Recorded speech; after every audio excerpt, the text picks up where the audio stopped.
twins. No. It's two tourist Kodak tourist cameras, a tourist and a tourist 2. From the outside they look the same, but there are significant differences.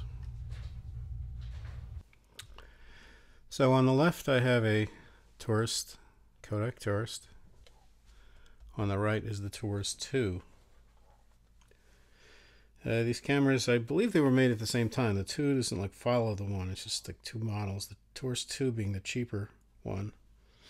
They were made from 1951 to 1958. They take 620 film, and they make 2 1/4 by 3 1/4 negatives, which is about the same as 6 by 9. And it puts 8 exposures on a roll of 120 or 620 film. There's also a thing called the Codec Tourist Adapter Kit, which I'll show you, which allows you to use 828 film, and it allows you to change the aspect ratio of the negatives. It allows you to make the regular 6 by 9s, 2 1/4 squares, which is 6 by 6, and 6 by 4/5, I believe.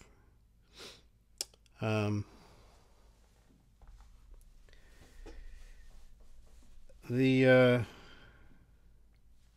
first thing you obviously can see is that the 2 cameras have some differences on the back here. This is the 2, and all it has is the window for the film counter, whereas this one has the window for the film counter and a little knob here which allows you to turn it on and off. It's, either is in the way or it's not in the way. It's a little kind of a shutter thing. But then also there's this it's an exposure calculator, which on the back of the camera, similar to one of these things, like an exposure calculator. It only allows you to to have either Verichrome, Plus X, or Kodacolor, and Super XX. So they're basically 2 ISOs that you can set. One for this group, Vericolor, Plus X, Kodacolor, and one for Super XX, which seems to be about a stop different. And then you have the subject. It says dark and average, and then you have the kind of weather conditions. It says hazy sun, bright sun, cloudy, bright. And when you set those, like for instance, if I say hazy sun and average subject, then I can read the apertures and shutter speeds off of this scale here, which is kind of handy. I mean, I've used these exposure calculators and they work actually pretty well. I'm planning to do a video on the exposure calculators that I have. So, the Kodak Tourist, it's a folding camera.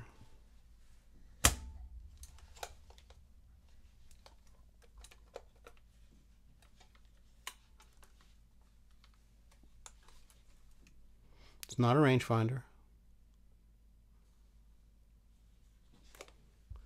On the top here you have the rewinding, or the winding knob, which advances the film. You have 2 attach points for, actually let me close this. You have 2 attach points for a strap. There are also attach points for a strap on the camera case, which I have this strap attached to this case. But if you want, you can take the camera out of the case and then put another strap on it, or swap the strap, whatever. Seems a little inconvenient to me. Then you have the viewfinder here, which is just a straight through viewfinder. A cold shoe, otherwise known as a viewfinder shoe in some cases. And this is looks like the shutter release here. It even goes up and down, but that's actually to allow you to put the film in the camera, which I'll show you in a little bit. Then finishing up the outside, you have a tripod hole on the bottom, and you have a shutter release, which is kind of in a weird place. It's here. This is the shutter release. Okay, the back comes off. It's interesting. And the back works the same on both of these cameras, by the way. You can open it this way, like that.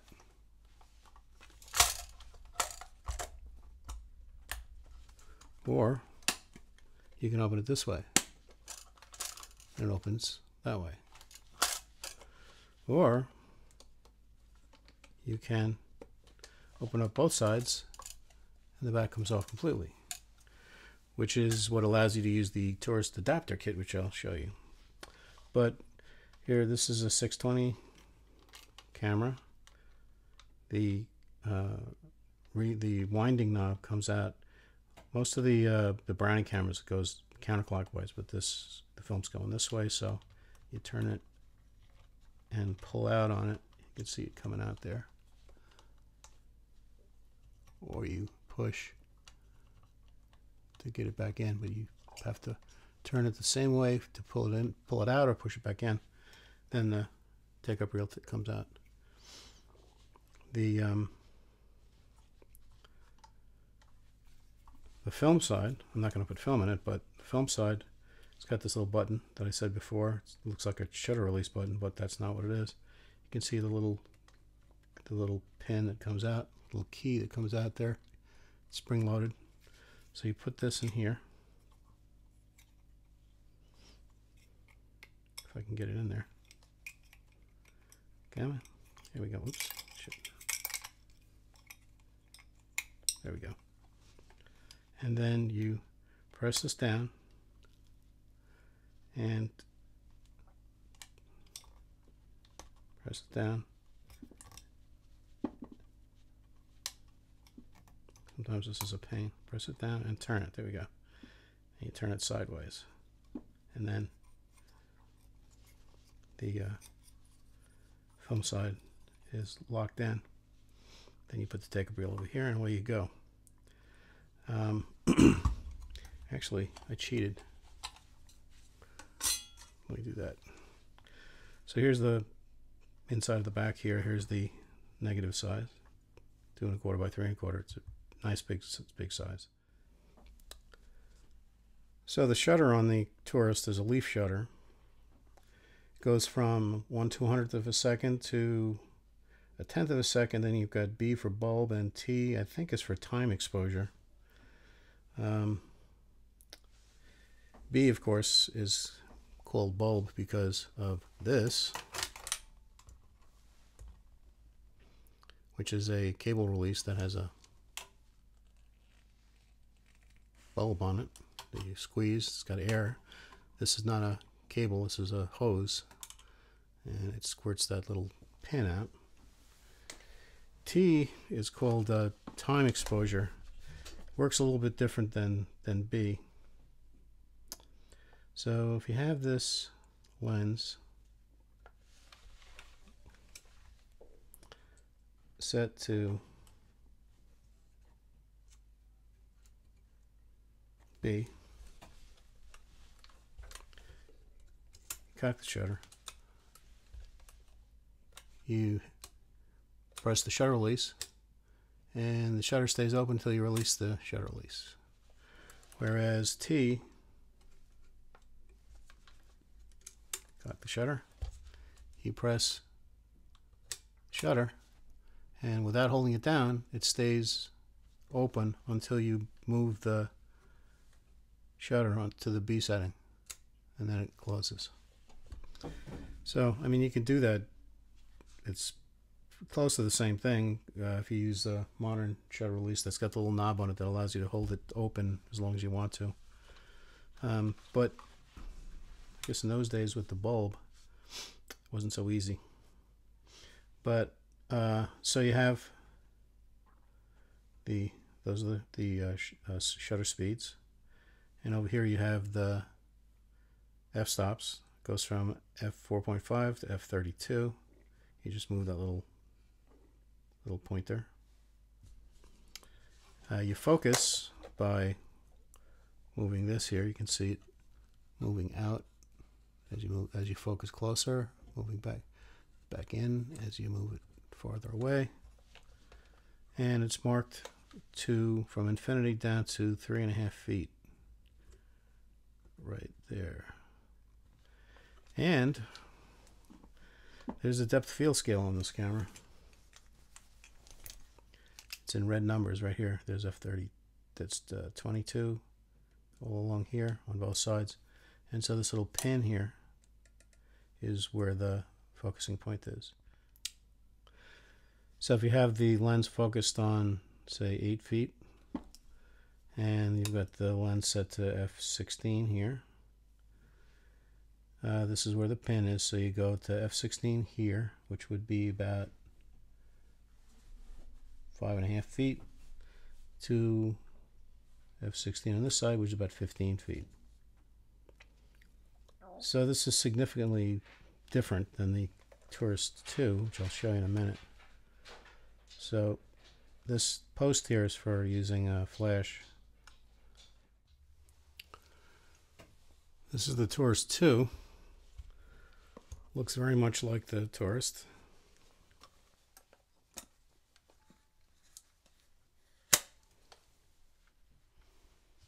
You can see that the shutter is different. And it's a little bit different shape. This has got a little notch here. It's lower here than it is here. This is flatter going across, and it has the little label on the top. It says Tourist 2.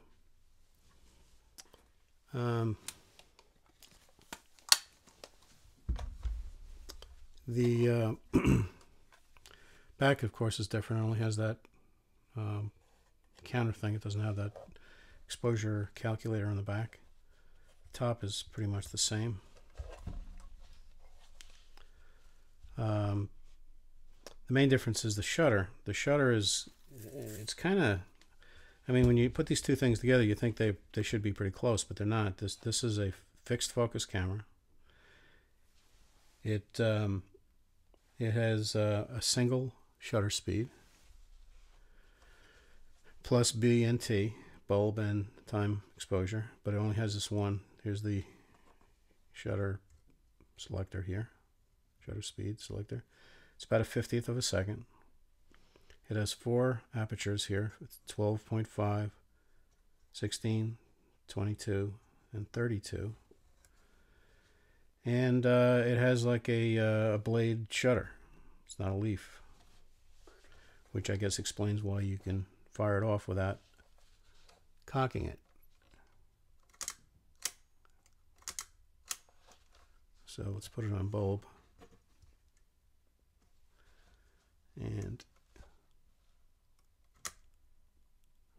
there it is. And so basically it's got the very similar features to the Brownie number 2 that was released in 1901.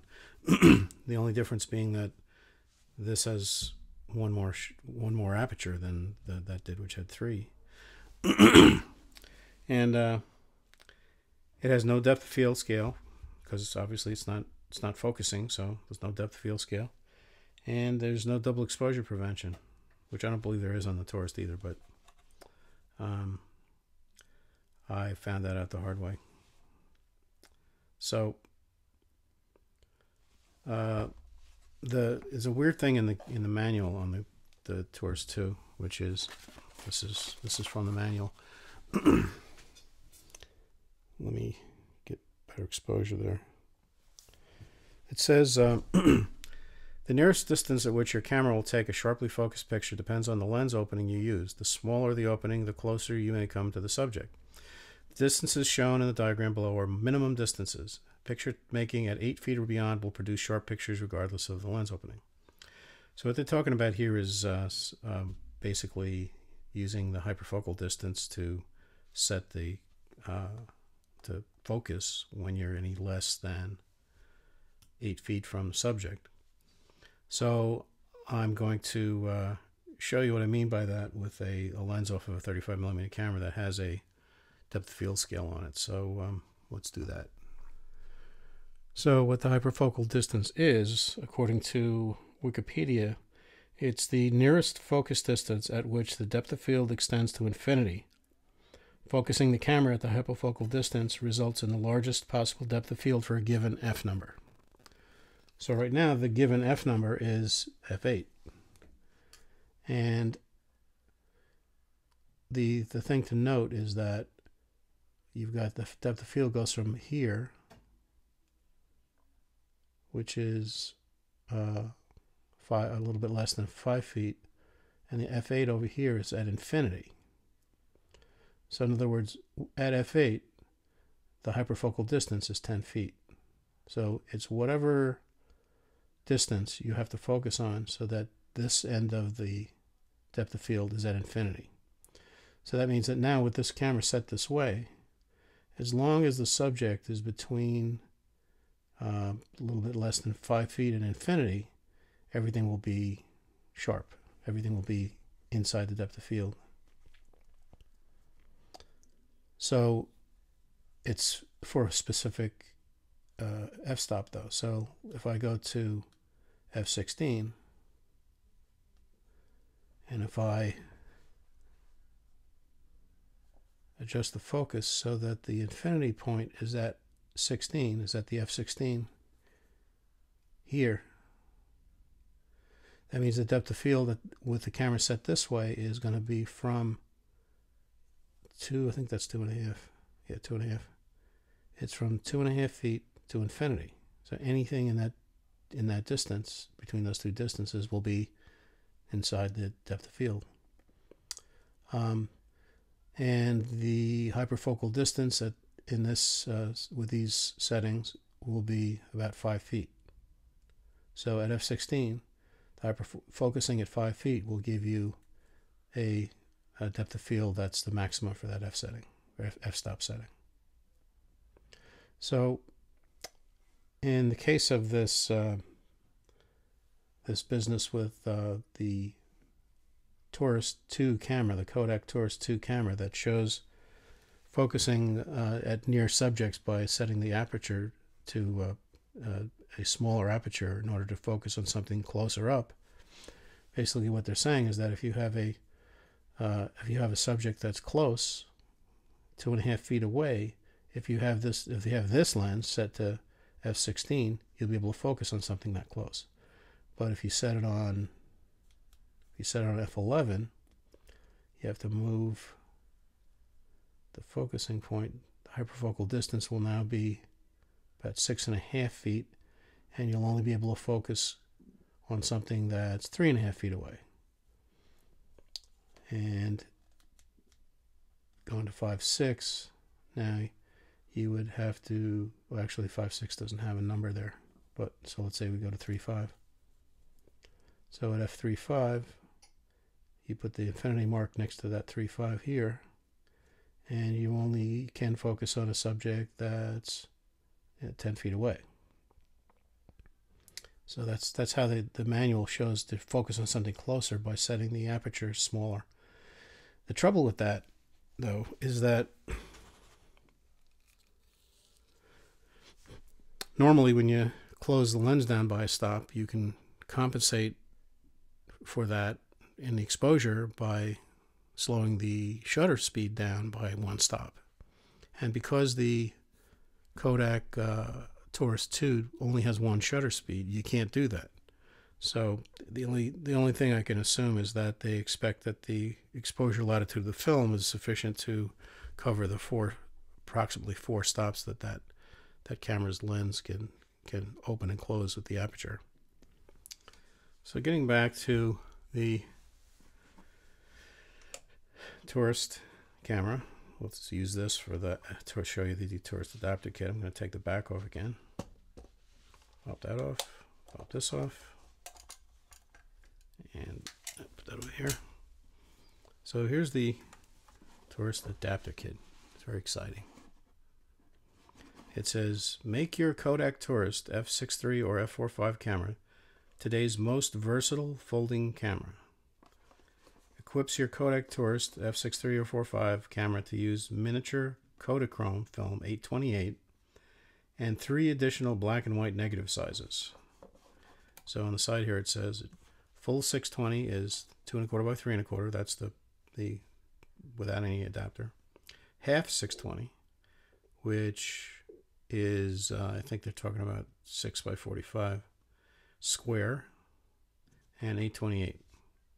Of course, I don't have any 828 film, but I'll show you what they're talking about. So there's this little pouch, zippered pouch, and there's this back.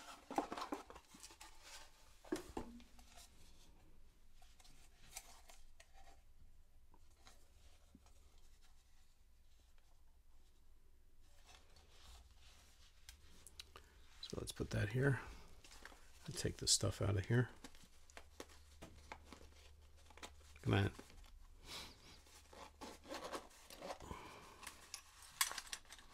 So there's 3 of these.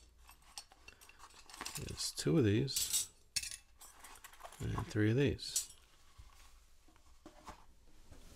So when you're going to shoot the different formats on 620 film, you use these masks. So, for instance, although this doesn't really look square, this appears to be the square one.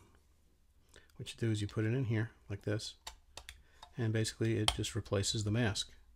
So when you take the picture, the negative now will only be exposed in this opening instead of the full-sized opening. And this gives you a 6 by 4.5, or actually this is the 828 one. So that goes, this says supply side, it goes this way, take up side, okay, like that. And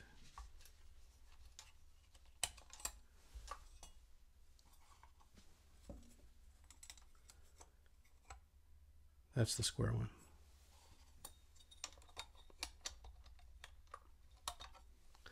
I don't know. This one says 2 1/4 SQ on it, so that's the square one. That doesn't look square either, so I should take out a ruler. Check. Could be an optical illusion. So that's 2 and 2 3/16, and this is 2 1/4, so it's a little bit bigger than, a little bit off. It's 1/8 of an inch off of square. I don't know if that's a standard, but I kind of think not. These gizmos are for when you want to use the 828 film. So they're marked. This one says take up on it. This one says supply on it. So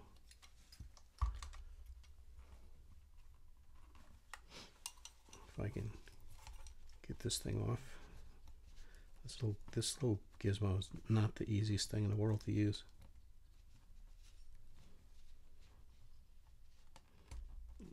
There we go. So this is the supply side. I'm not talking economics here. Press that down, turn it. Now it's in there. So if you put 828 film in there, this is a little spring-loaded thing here, so you could put the film down here, and then I guess you'd push it up and then down on the bottom. And the other one goes over here. I'm not going to do it, but let's see if I can get this out of here without too many problems.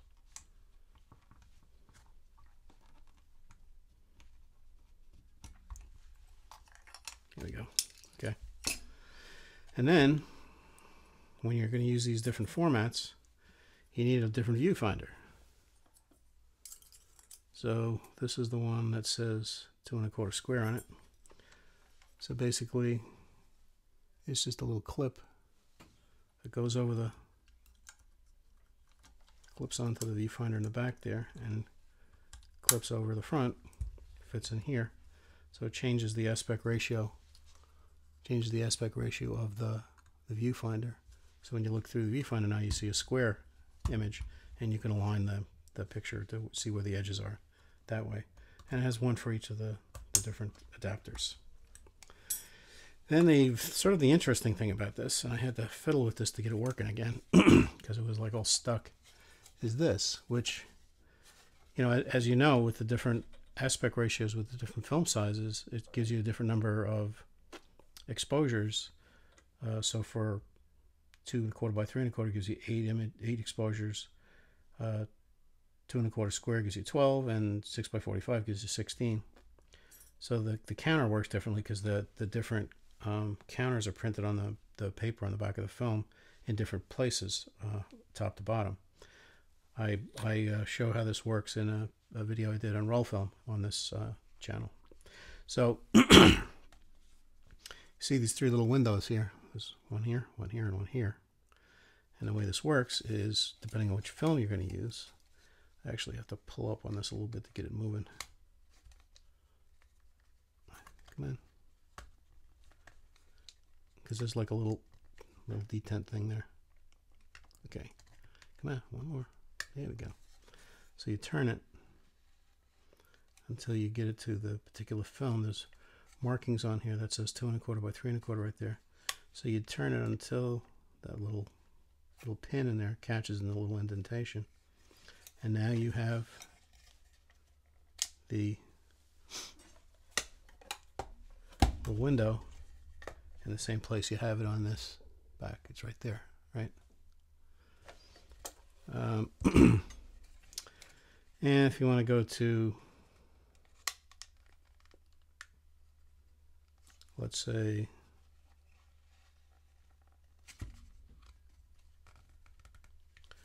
two 1/4 square, then the window's going to be like in the middle of the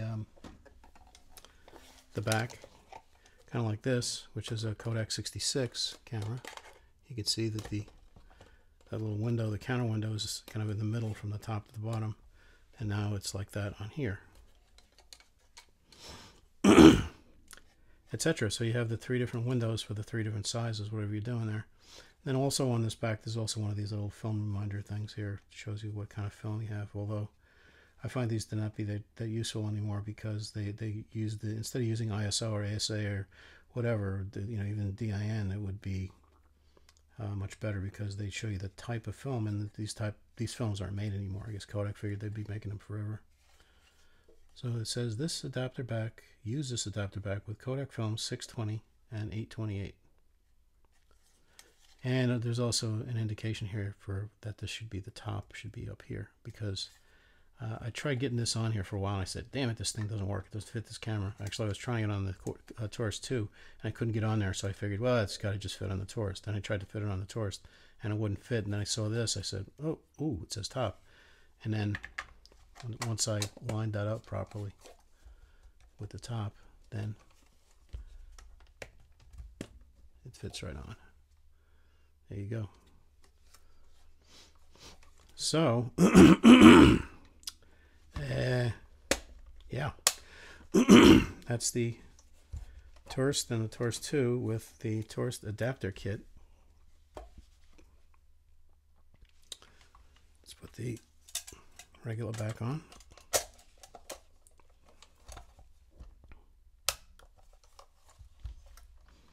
Yeah, sometimes this happens. This catches this knob here. Actually, no, this doesn't just happen. This is what I was just saying. There you go. See, I'm an idiot. Doesn't fit because it was upside down. Okay, there we go.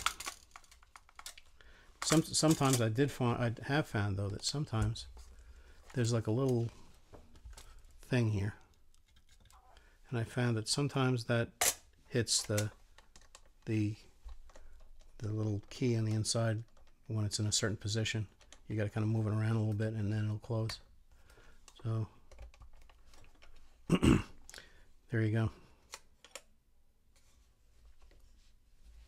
I have 2 other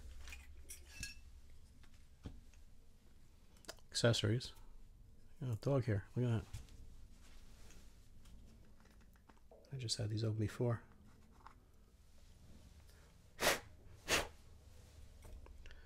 This, you can see it says Codec.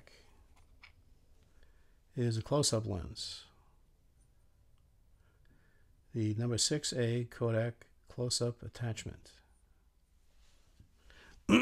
These kind of, whoops, aren't the easiest things to get on. Actually, I think this doesn't fit on this. It fits on this one. I'll have to give that a closer look. I'm pretty sure it doesn't fit on that. And it barely fits on this. It's kind of hard to get on there. There you go. Close-up lens.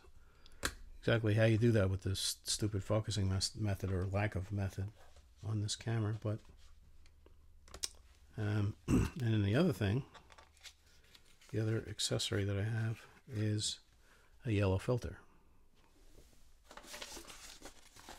Hopefully you can see that that's yellow. And they call it, of course, a sky filter or cloud filter. What do they call it? It says it's a cloud filter. It's a yellow, size number 320, and they nailed it.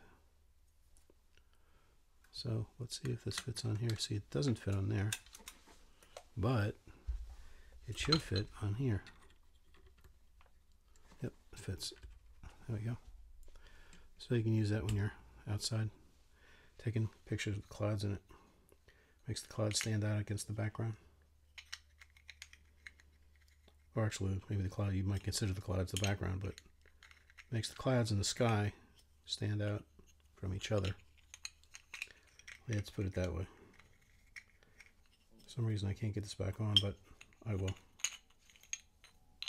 Maybe it's because it's got to be upside down. Yeah, there we go. There we go. So, there's even a little booklet in here. I love this old Kodak stuff. I got a bunch of stuff I want to show. The Codec lens attachments. There's a lens hood, filters, close-up lens, etc. I'm gonna have to see if I can fit that close-up lens on this one, but I don't think it's gonna fit. So I've got a couple of Codec photo labs that I want to show, which are fun. I'm going to try to use them and do some printing with them so you can see. So that's it. That's the Kodak Tourist and the Kodak Tourist 2.